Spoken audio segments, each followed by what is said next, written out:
and our ears and our undivided attention, and the general public as well. Please proceed. Thank you very much, Your Honor. To the Senate President, Senator Mig Zubiri, to the Chairman of the Blue Ribbon Committee, Senator Francis Tolentino, to the Chairman of the Committee on Agriculture, the Honorable Senator Cynthia Villar, to the other members of the Augustus of the Senate. Good morning to all of you, Your Honors. And before I begin, I would like to sincerely apologize if there is we have to resort to the issuance of a subpoena to compel my presence today. I have no intention whatsoever to disrespect the honorable members of the Senate and the Senate as an institution. And that is why immediately when I learned that a subpoena was issued, I don't want to, but I have to inform His Excellency, even if he is on a state visit, and immediately he asked me to forthwith see the Senate President and immediately be present in today's Blue Ribbon Committee hearing, Your Honors. Again, my apologies, Your Honors, sirs and ma'am. For the pressing matter that was mentioned by the Chairman of the Blue Ribbon Committee, first on the signal that triggered the passage of SO4, I definitely deny that there was a signal coming from my end that, or I have given them the go-ahead to pass that resolution or the sugar order number 4, calling for the importation of more or less 300,000 metric tons of sugar. For the pressing matter number 2, that was raised by the Honorable Ontiveros, if I may, sir, Please proceed, please proceed. regarding the communication, I didn't get it completely, sir. I apologize. Second part, and this can be clarified by Senator Ontiveros, was that the SRA board members then, I'm referring to Mr. Serafica, Beltran, and Valderrama, apparently understood, coming from a meeting, I just heard an online meeting, that they should proceed with an import plan cum SO number 4, even if there is a provision that calls for an approval and a reprobation item in another section. So, can we ask Senator Ontiveros to clarify that briefly? Baka mali yung rephrasing ko nung pangalawang tanong. We take advantage of the presence of Executive Secretary Rodriguez. Ano po yung tinatanong nyo noon? Briefly, para hindi na natin ulitin yung nasagot kanina.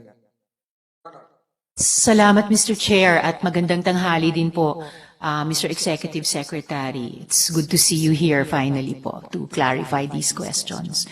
Actually, Mr. Chair, hindi ko nakuha masyadong klaro yung pag-summarize nyo ng second point, but if I pick up some of the pieces of the question of the good chair, yung isa ay may kinalaman dun sa memorandum from the Office of the Executive Secretary dated July na nagbibigay ng some delegated powers to the former SRA head or suspended, presently, preventively suspended SRA head Yusek Sebastian on behalf of the President as a DA Yusek and particularly as ahead of the SRA, subject to the review and reprobation of the President. Yun po ba, Mr. Chair?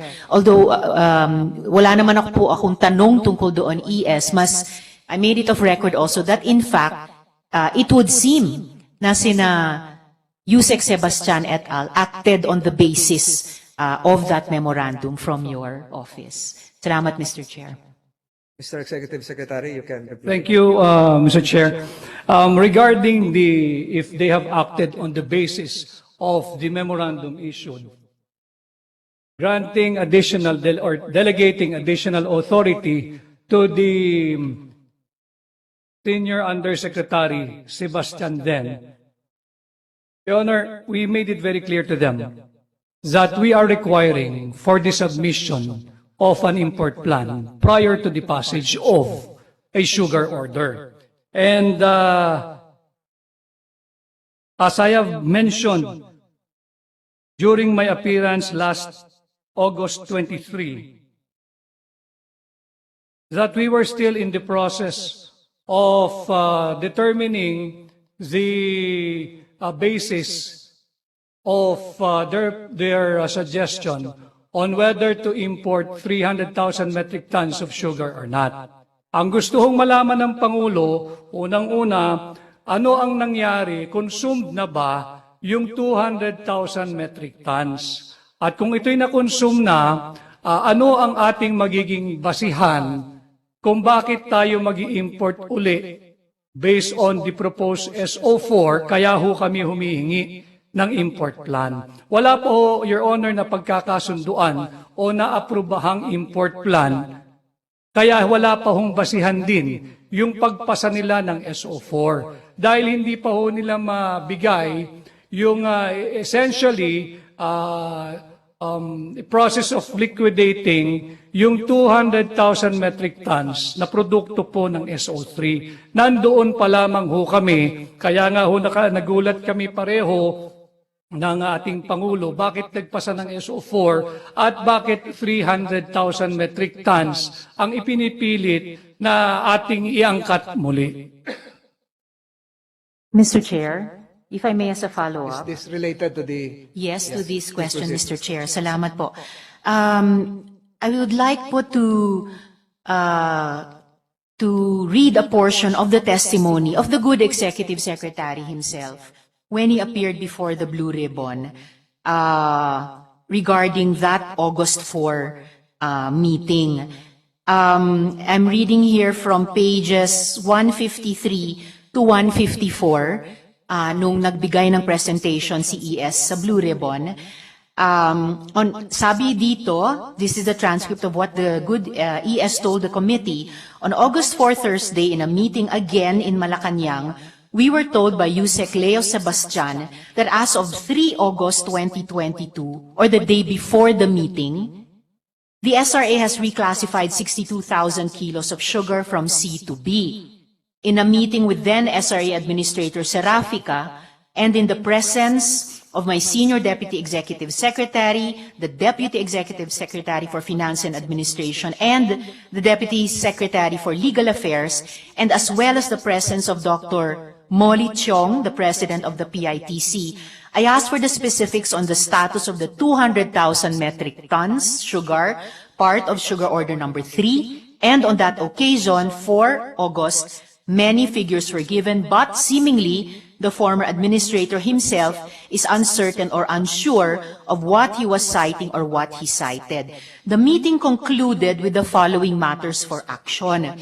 I, meaning the ES, I specifically requested that in the event there is really a need for the government to resort to another round of sugar importation, I asked for the import plan.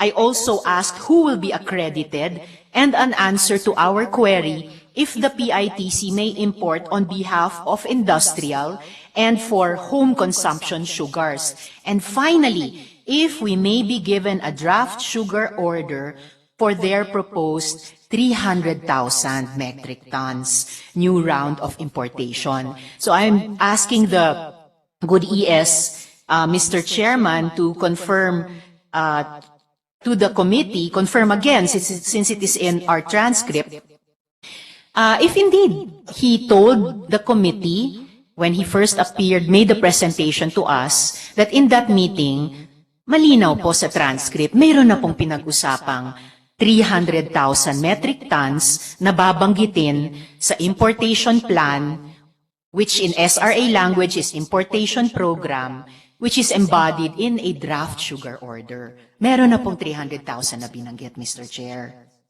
Senator Teveros, in effect, what you are asking from the good Executive Secretary is to reaffirm the words coming from his sworn statement.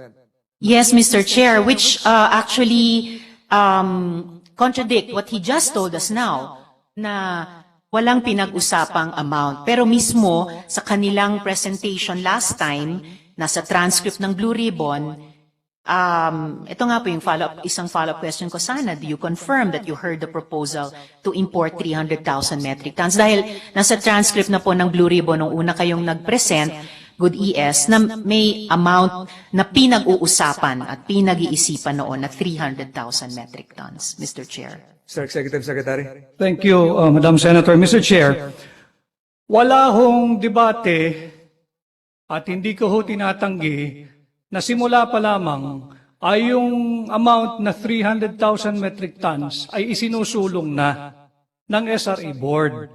Yun nga ho yung dahilan kung bakit kami humihingi ng import plan so that they can justify why they are so fixated with 300,000 metric tons of importation.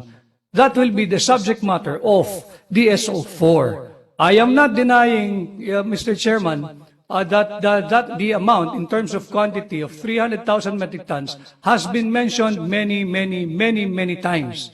And that is precisely why we are asking them to submit to us an import plan so that they can justify. Why 300,000 metric tons? Why not 250? Why not 200? Why not 150? Nandoon pa lamang ho kami, kagalang-galang na senador. At yes, I affirm, lahat po ng nakalagay doon sa transcript, it's essentially the same as what I have written here in my notebook, that the meeting concluded with the following matters for action.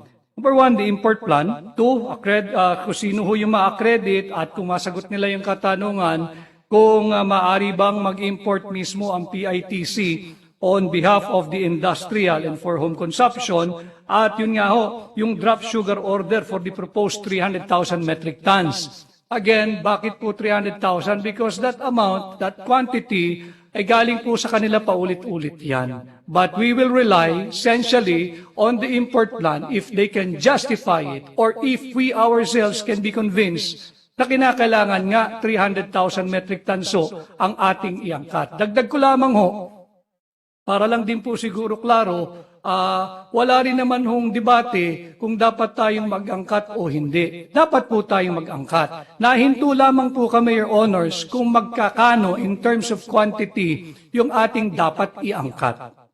Mr. Chair. Yes, of course. Yes, of course. Thank you, my dear colleague. So, ang lumalabas sa Executive Secretary, bukang bibig ng SRA yun. Yung 300,000. They kept mentioning it in the meeting. Tama po yun, Mr. Senate President. Tama po yun, Your Honor, na yung 300,000 metric tons, hindi po nanggaling sa amin yung amount na yan. At kami nga ay nagtatanong, bakit 300,000 metric tons? And again, I saw it also in my notes that in the meeting held on August 4 in my office, Your Honors, ang sinasabi nga namin, pinag-uusapan namin noon, nung dating administrator ng SRA na si Mr. Administrator Serafica, can you just please show us paanong naubos o yung liquidation ng 200,000 metric tons?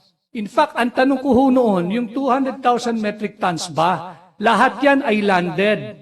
Ang sagot po, 62% yan ay landed. And we computed more or less 130,000. Nasaan yung kulang na 70? Para alam natin bakit ang presyo ay nasa 110, 115 per kilo. Meron ba talagang shortage? At ang tugon ho niya, nag-reclassify lamang ho kami a week back or few days back ng 62,000 metric tons. So, kako, simple math, yung 130,000 metric tons plus 62, 192 na. At saan ngayon mapupunta yung binabanggit ninyo na meron pang 35,000 metric tons in transit papunta sa isang warehouse for reclassification? Put them all together, 130 more or less, 62,000 metric tons more or less, plus yung 35,000 na sinasabi mo, kako, so sobra tayo sa 200,000 metric tons.